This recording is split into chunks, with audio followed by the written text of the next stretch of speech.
حاجی کی کیفیات تو نہ لفظوں میں بیان ہو سکتی ہے اور نہ ہی کسی قلم کی وہ روشنائی ہے کہ جو اس کو تحریر کر سکے.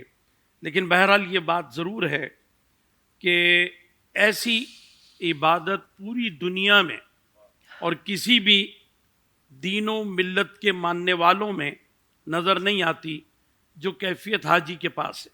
یہ وہی حاجی ہے جیسے حضرت صاحب نے فرمایا نا کہ امیر غریب سب ایک ہو جاتے ہیں. یہاں پر سوسائٹی میں سٹیٹس ہے. امیر جو ہے وہ چوکیداروں کے گھیرا میں حصار میں اپنے بنگلے کے اندر اور اپنے بیڈ روم میں کنڈی لگا کر تکیے کے نیچے ریوالور رکھ کے پھر وہ آرام کرتا ہے جب جا کے اس کو نیند آتی ہے. لیکن جب وہ گھر سے نکلتا ہے تو دیکھیے اللہ تعالیٰ اس کو فرماتا ہے کہ سب کچھ چھوڑ کے نکل. حویلی، محل، گارڈ، محافظ دستے سب کو چھوڑ دے اور لباس بھی وہ پہنوا دیتا ہے کہ جس میں جیب نہیں ہے ورنہ کارتوس کی 2 گولیاں جیب میں رکھ لے کارتوس بھی نہیں رکھ سکتا وہ. اور وہ وہاں پہنچتا ہے اس مقام پر. اللہ اکبر، واقعی وہ ایسا مقام. اور پھر وہاں اس کو اللہ تعالیٰ کھلے آسمان کے نیچے فرماتا ہے جہاں درخت کے پتوں کا بھی سایہ نہ ہو وہاں پر وقوف کر رہا ہے وہ. اور وہ وقوف میں اللہ کو پکار رہا ہے اور اللہ تبارک و تعالی کی بارگاہ میں اپنی حاضری کو ثابت کر رہا ہے.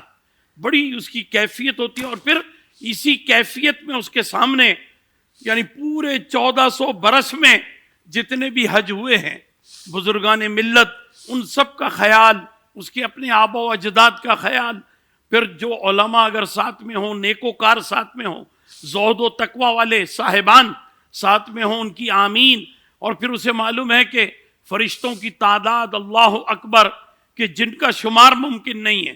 تو کتنے فرشتے عرفات میں موجود ہیں، کتنے رجال الغیب موجود ہیں، کتنے جنات موجود ہیں. حضرت الیاس علیہ السلام موجود ہیں، ذرا غور فرمائیے. حضرت خضر علیہ السلام موجود ہیں. حضرت ادریس علیہ السلام کے بارے میں بھی روایت کہ وہ بھی تشریف فرمائے. تو ایسے انبیاء کرام اور پھر سب کا مرکز روح مصطفیٰ صلی اللہ تعالی علیہ وآلہ وسلم تشریف فرمائے. تو پھر وہاں کیا کیفیت ہوگی. جیسے آپ نے پڑھا تھا کہ حالت احرام میں جو دنیا سے چلا جائے تو وہ بھی وہاں لایا جاتا ہے. ایک صحابی رسول کیونکہ خاص اسی وقت جب سرکار وقوف فرما رہے تھے اور جبل رحمت کے دامن میں تھے تو ایک صحابی جو ہیں ان کی وہاں موت واقع ہو گئی تھی. تو ان کے لیے آپ نے یہ ارشاد فرمایا تھا اور فرمایا تھا جنازہ پڑھو. اور پھر فرمایا کہ اب یہ ہر سال اسی حالت میں یہاں پر لائے جائیں گے. ہر سال لائے جائیں گے.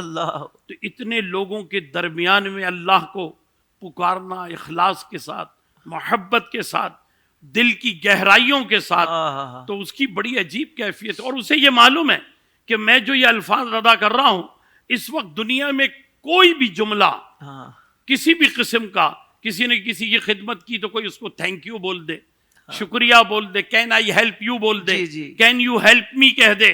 یہ سارے جملوں کی کوئی حیثیت نہیں ہے. اس وقت تو پوری فضا میں ایک ہی بس تلبیہ شریف کی پکار ہے. اس اعتبار سے دیکھیے کہ یہ ایسا اس حاجی کو کا یعنی تصور جب اسے پہلے سے ہی ٹریننگ میں یا تربیت میں بتا دیا جائے کہ تم وہ کلمات ادا کرنے جا رہے ہو کہ جو کسی اور کا مقدر نہیں ہے اور تم ہی ادا کرو گے اور دنیا میں وہ تمہاری آواز اللہ تعالیٰ باقی رکھے گا کہ بھئی اس نے کہا تھا. تو ایک حاجی کی اپنی انفرادی کیفیت بھی ایسی ہوتی ہے اور یہی وجہ ہے کہ وہ بڑے جذبے کے ساتھ وہاں جب فارغ ہوتے ہیں وقوف سے تو ایک دوسرے کو مبارکباد بھی پیش کرتے ہیں بڑے جذبے سے اور یقین رکھتے ہیں. جیسے علامہ صاحب نے کہا کہ یقین بہت ضروری ہے. اگر یقین میں ذرا سا شک آ جائے تو گناہ ہے. جب اللہ یہ فرما دے فرشتوں سے کہ اے فرشتوں آؤ میں تم کو وہ نظارہ دکھاؤں کہ انسان فساد کر رہا ہے یا انسان امن کی دعوت دے رہا ہے. اور جب فرشتے جمع ہو جاتے ہیں اور کہتے ہیں کہ ہاں واقعی اے اللہ تو مالک ہے، تو ہی جانتا ہے، ہم نے جو ہے انہی انسانوں کی تخلیق پر اعتراض کیا تھا. تو پھر اللہ تعالیٰ فرماتا ہے کہ بتاؤ ان کے ساتھ کیا سلوک کروں.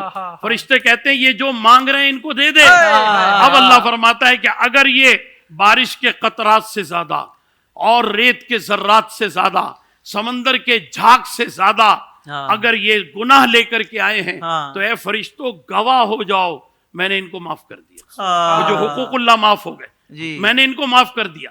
اچھا فرشتوں کو گواہ بنایا ہے نا، تو اس میں کیا کرامن کاتبین شامل نہیں ہیں؟ وہ بھی تو شامل ہیں، وہ بھی گواہ ہو گئے۔ اور جب یہ گواہ ہو گئے تو ہمارا یقین علامہ صاحب کے فرمانے کے مطابق یہاں تک ہونا چاہیے کہ اب ہمیں یہ یقین ہو گیا کہ ہمارے گناہ لکھنے والا جو فرشتہ اگر بائیں کندھے پر موجود ہے تو اس نے اپنے قلم کو بند کیا اور یہ چھوڑ دیا کہ بس اب اس کا کوئی گناہ نہیں، اس کو پاک کر دیا گیا، اس کو صاف کر دیا۔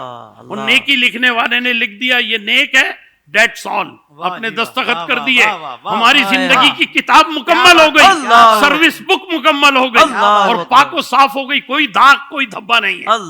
اور پھر حقوق العباد میدان مزدلفہ میں معاف۔